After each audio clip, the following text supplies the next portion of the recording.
ফেটে ছানা হয়ে গিয়েছে। অনেক সময় কিন্তু এই ছানা খেতে ভালো লাগে না, তাই আমার প্রসেসে ছানার কোপ্তা রেসিপি বানিয়ে একবার খেয়ে দেখুন, দারুণ লাগে। তো দেখতে পাচ্ছ আমি এদিকে বাটিতে কিছুটা ছানা নিয়ে নিয়েছি। তো আজকে ছানার রেসিপি করব, তোমরা দেখতে থাকো।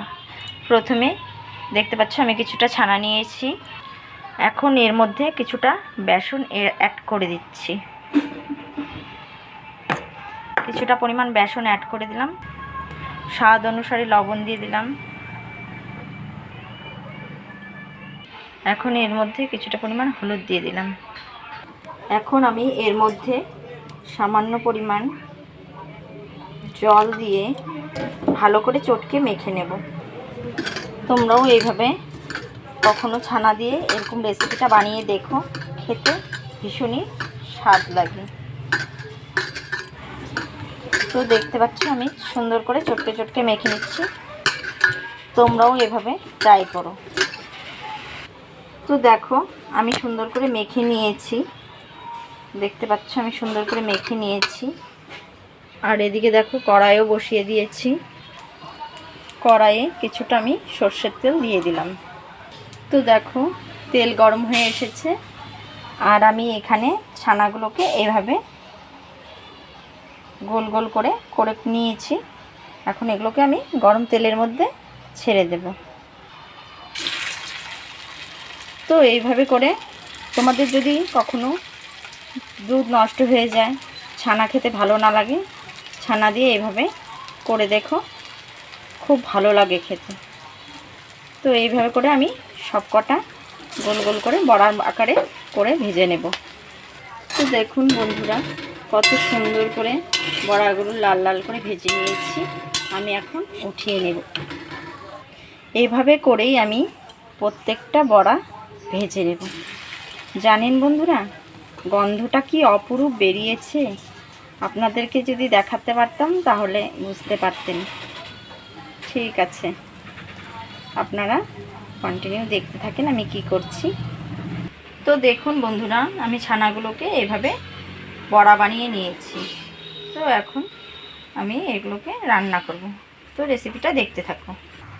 তো আমি ওই তেলের মধ্যেই আর একটু তেল দিয়ে দেব।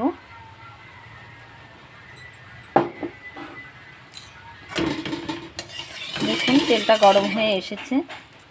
এখন আমি এর মধ্যে একটা শুকনো লঙ্কা, একটা তেজপাতা এবং একটু গোটা গরম মশলা দিয়ে দেব।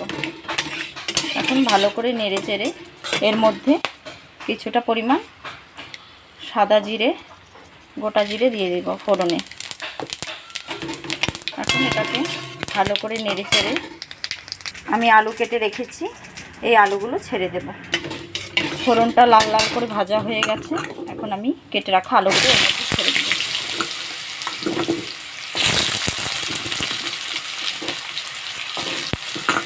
তোমরা তো জানোই শ্রাবণ মাস আমাদের নিরামিষ চলছে, তাই নিরামিষের দিনে এই রেসিপিটা তোমরা বাড়িতে ট্রাই করবে, খেতে কিন্তু হেভি লাগে, খুবই ভালো লাগে খেতে। এখন কিছুটা পরিমাণ আমি হলুদ লবণ দিয়ে দেব। হলুদ দিয়ে দিলাম, লবণ দিয়ে দিলাম। এখন এটাকে আমি ভালো করে নেড়ে চেড়ে লাল লাল করে ভেজে নেব। তো দেখতে পাচ্ছ বন্ধুরা এদিকে আমার আলুগুলো লাল লাল করে ভাজা হয়ে গেছে। এখানে আমি আগের থেকেই মশলা করে রেখেছি, লঙ্কা, আদা, টমেটো আর কিছুটা আমি কাজু দিয়েছি, এগুলো সব একসাথে পেস্ট করে নিয়েছি। এখন আমি মশলাটা এর মধ্যে অ্যাড করে দেব। এখন আমি এর মধ্যে কিছুটা পরিমাণ জিরের গুঁড়ো দিয়ে দিলাম, স্বাদ অনুসারে হলুদ, লবণ আর ব্যালেন্সটা ঠিক রাখার জন্য সামান্য পরিমাণ চিনি অ্যাড করে দিলাম। এখন আমি এগুলোকে সব একসাথে ভালো করে নেড়ে চেড়ে কষিয়ে নেব।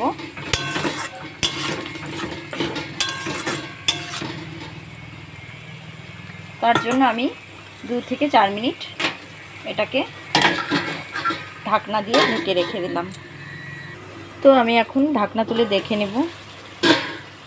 তো দেখতে পাচ্ছ জল অনেকটা প্রায় শুকিয়ে এসেছে।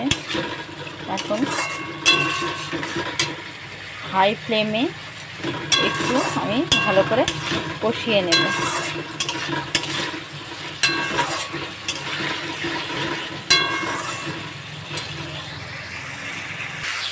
তো দেখতে পাচ্ছ বন্ধুরা, মশলাটা প্রায় কষে এসেছে। এদিকে মশলাটা তেল ছেড়ে দিয়েছে। এখন আমি কিছুটা পরিমাণ জল ব্যবহার করব ঝোলের জন্য। তো আমি এখন একটু জল অ্যাড করে দিচ্ছি ঝোলের জন্য। আমি বেশি ঝোল দেব না, অল্প পরিমাণেই ঝোল দেব। আপনারা যে যেমন খাবেন তেমন দিয়ে নেবেন। আপনারা তো পনির অনেকেই খান, কিন্তু ছানা অনেকেরই ভালো লাগে না। এইভাবে একদিন ছানার তরকারি করে দেখবেন খুব স্বাদ লাগে খেতে। তো এখন ঝোলটা ফুটুক। তো দেখতে পাচ্ছ ঝোল ফুটে এসেছে। এখন আমি ভেজে রাখা বড়াগুলো এর মধ্যে দিয়ে দেব।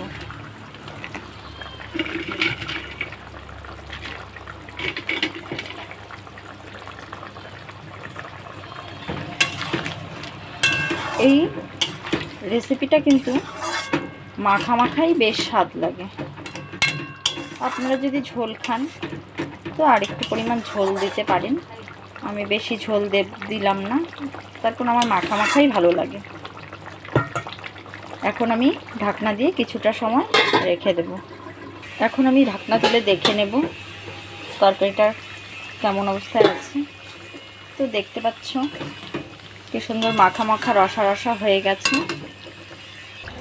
এখন আমি অল্প করে ঘি দিয়ে দেব। তো আজকের আমার রেসিপি রেডি, ছানার কোপ্তা রেসিপি। তো রেসিপিটা কেমন লাগলো তোমরা কিন্তু আমাকে লাইক কমেন্ট করে জানাবে। এখন আমি নামিয়ে নেব।